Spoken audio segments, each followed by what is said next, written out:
Përshëndetje miq, mirë se ardhët në ligjëratën e dytë për HIV/AIDS në kuadër të projektit Eduko Online për HIV/AIDS. Është një thënie, për ta bërë ëndrrën e madhe realitet, së pari kërkohet kapacitet i madh për të ëndërruar dhe së dyti durim, besim në atë ëndër. Ndërsa në vazhdim ne do t'i shpjegojmë objektivat tona që dëshirojmë t'i arrijmë me këtë ligjëratë. Një kuptim dhe percepcion i qartë, i sakt, i lidhur me HIV/AIDS-in, të identifikojmë rrugët përmes të cilave mund apo nuk mund të përhapet HIV, të identifikojmë dhe vlerësojmë efektivitetin e metodave të parandalimit të HIV/AIDS-it. Të kuptojmë rëndësinë e shtyrjes së marrëdhënieve të para seksuale dhe ushtrimin e abstinencës, të i përgjigjemi me mençuri presionit nga moshatarët për marrëdhëniet seksuale me apo pa mbrojtje. Çka është HIV? HIV është shkurtesa për human, mungesë e fuqive mbrojtëse dhe virus. Shkurtesa për virusin, shkaktarin i cili infekton njeriu dhe më vonë shkakton paraqitjen e AIDS-it. HIV nuk është i barabartë me AIDS, domethënë HIV është virus ndërsa AIDS është sëmundje. Çka është AIDS-i? AIDS-i është një sëmundje e fituar, që shkaktohet në mungesë të imunitetit, dhe në fakt përveç që është një sëmundje e fituar, me AIDS kuptojmë një grup sëmundjesh, do thotë është një grup i sëmundjeve që paraqiten tek personat që janë të infektuara me virusin HIV. Ku gjendet shkaktari apo HIV? Domethënë gjendet në të gjitha lëngjet trupore tek personat e infektuar me HIV, domethënë në gjak, në sperm, në lëngun vaginal, në qumsht të nënës e infektuar me HIV. Në pshtym, në lot dhe në djers është ende pikpyetje sepse ka raste shumë të rralla që janë të infektuar për këtyre. Këtu pra na shfaqet një pikturë ku janë disa persona që luajnë së bashku, a mund ju të na tregoni cili nga këta është i sëmurë me AIDS? Asnjë nuk mund që tregojmë, për arsye se personat e infektuar me HIV/AIDS, ata nga pamja fizike nuk dallojnë, do thotë qëndrojnë të shëndetshëm. Rrugët më të shpeshta të bartjes së infeksionit janë me rrugë parenetrale gjak dhe produkte të gjakut, domethënë që është foto këto, me marrje intravenoze të drogës, bartja transplacentare dhe perinatale nga nëna infektuar me fëmijën, domethënë është foto këto, me qumshtin e nënës së infektuar, gjatë përdorimit të mjeteve të përbashkëta higjienike, domethënë brisk të rrojes, me brushën e dhëmbëve e tjerë. Si nuk bartet HIV? HIV nuk bartet me kollitje, teshtim, lot, pshtym dhe urinë, megjithse e thamë edhe më herët se me lot dhe pshtym janë raste shumë specifike të cilat ndodhin. HIV gjithashtu nuk bartet me anë të lojës së përbashkët. Përdorimi i përbashkët i enëve, gotave, lugëve. HIV nuk bartet me larjen në pishin, do thotë me larjen në një pishin të përbashkët. Gjithashtu nuk përhapet me anë të puthjes, vetëm në raste kur personi i infektuar ka një puçër apo ka një të prerë në buzë dhe me anë të kafshimit të insekteve. Që ke shembulli i mickunjave.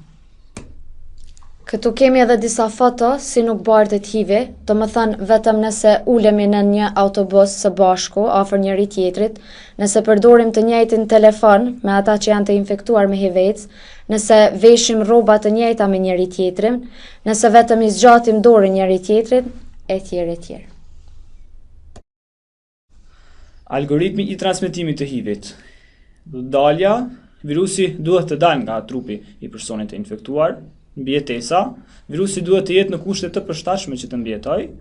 Suficienca, virusi duhet të jetë në sasi të mjaftueshme për të shkaktuar infeksionin.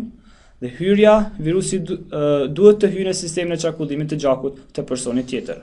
Do thotë këto janë 4 hapat që HIV virusi i përcjell për të mbijetuar, për dalur mbijetuar sasinë e mjaftueshme dhe për të hyrë në organizmin e personit tjetër. Çka e lehtëson marrjen e infeksionit me HIV? Këtu i kemi disa foto, disa shembuj, ku sëmundjet e tjera të cilat personi i ka, thotë ndihmojnë marrjen e infeksionit HIV, për arsye se imuniteti i personit të caktuar, do thotë nuk është shumë i fortë dhe për këtë arsye ai është do thotë ka shumë të lehtë që të marrë sëmundjen e HIV-it, për arsye se nuk mund ta luftojë atë. Okej, pastaj kemi periudhën e dritares, dhe gjatë tërë kohës që personi është në rrezik, do thotë pa marrë parasysh nëse është mashkull ose femër, kur i ekspozohet do thotë virusit HIV, atëherë virusi HIV kërkon 3 deri në 6 muaj për zhvillimin e antitrupave. Do thotë që pas 3 ose 6 muaj kur bëhet testi, atëherë do thotë marrim përgjigje nëse personi i caktuar është HIV negativ ose HIV pozitiv. Në rastin kur personi është HIV pozitiv, atëherë virusi HIV brenda 10 ose 15 viteve, varësisht nga imuniteti i personit, do të kërkon në këtë periudhë kohore që të arrijë do të tek sëmundja AIDS. Mënyra e testimit është shumë e lehtë, do të kërkon deri 20 minuta dhe të dhënat tua mbeten konfidenciale, do të në klinikën apo në spitalin cilin veç e keni bërë testin. Testi i HIV-AIDS-it do të quhet ELISA testi. Personat HIV pozitiv janë personat me më së shumti të drejta në botë. Në proceset gjyqësore fitojnë gjithnjë. Këto janë disa nga të bëmat e virusit HIV në organizmin tonë. Ne i kemi ilustruar do të me disa fotografi se si ai hyn në organizmin tonë. Qëllimi kryesor i tij është të vrasë qelizat e bardha në organizmin tonë, për arsye se qelizat e bardha në organizmin tonë janë qelizat të cilat do thotë i ofrojnë organizmit imunitet, dhe në momentin kur HIV-i vret qelizat e bardha, pastaj ai do thotë shumohet në organizmin tonë. Simptomat e HIV infeksionit dhe AIDS-it: temperaturë e lartë e cila zgjat shkurt, humbje oreksit dhe rënja në peshë, dhimbje e kokës, herpes simplex zoster, do më thënë janë sëmundje seksualisht të transmetueshme, barkëqitje e vazhdueshme, ëndja e gjendrave limfatike, djersitje gjatë natës, zhvillim i infeksioneve oportune të zakonshme, korelacioni me IST dhe TBC, sëmundje malinje të lëkurës, kaposi, sarkoma. Do më thonë nëse i keni këto simptoma, atëherë ju këshillojmë që të shkoni me njëherë te mjeku. Okej, në vazhdim kemi disa nga pamjet e të bëmave të sëmundjes AIDS tek njerëzit. Do thotë kemi në radhë të parë kemi një person këtu i cili është në anash, pa mbështetje dhe pa përkraje, për vetëm arsye sepse do thotë ka qenë infektuar me virusin HIV. Këtu kemi një fotografi tjetër se si do thotë virusi HIV dhe pastaj sëmundja e AIDS-it ka ndikuar do thotë në pamjen fizike të personit. Këto pamje mund t'i gjejmë vetëm në raste kur AIDS-i është në shkallën më të lartë të zhvillimit të saj, do thotë këto pamje gjendet tek personat e infektuar me AIDS të cilët janë shumë afër vdekjes. Grupet e rrezikut të lartë janë punëtorët e seksit komercial, meshkujt që bëjnë seks me meshkuj, përdoruesit e drogave intravenoze, ndërsa grupet vulnerabile janë rinia, vizitorët e bordeleve, të burgosurit, vozitësit e kamionave dhe punëtorët migrues. Rreziku i lartë për Kosovën, që nga pas lufta në vendin tonë kanë graviduar 182 nacionalitete të ndryshme që vinë nga vende me prevalenca të ndryshme për HIV-sin. Thuhet se pas luftës në Kosovë kanë graviduar nacionalitete të ndryshme me misione të ndryshme, cilët sipas tyre kanë qenë do thotë njëri nga faktorët e rritjes së numrit të infektuarve në Kosovë. Momentalisht nuk ka asnjë medikament që do të shëronte AIDS-in, do më thënë nuk ka kurim për AIDS. Kombinimi i 3 medikamenteve antiretrovirale tash për tash është një standard i cili preferohet si i vetëm, por nganjëherë edhe me kombinimin e 5 prej tyre. ARV-t nuk janë edhe aq të pranishëm dhe të kemi qasje të lehtë në ta sepse janë shumë të shtrejtë dhe duhet të përdoren me rregulla rigoroze dhe korrekte. Atëherë terapia antiretrovirale ose të në gjuhën popullore doza godice, nëse brenda 72 orëve të ekspozimit ndaj virusit HIV, gjithsesi bërjes së ndonjë sjellje të rrezikshme, mirë doza godice e terapisë antiretrovirale, atëherë nuk do të zhvillohet infeksioni.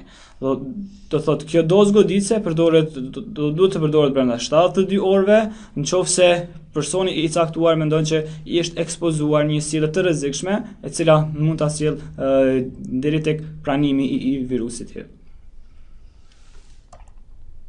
Aktualisht, për personat me infekcion me HIV, terapia në mënyrë mandatore sigurohet nga qeveria, gjithsesi nga Ministria e Shëndetësisë. Me këta, 77 personat e infektuar në Kosovë ka probleme dhe zgjatje të kohës së sigurimit të terapisë.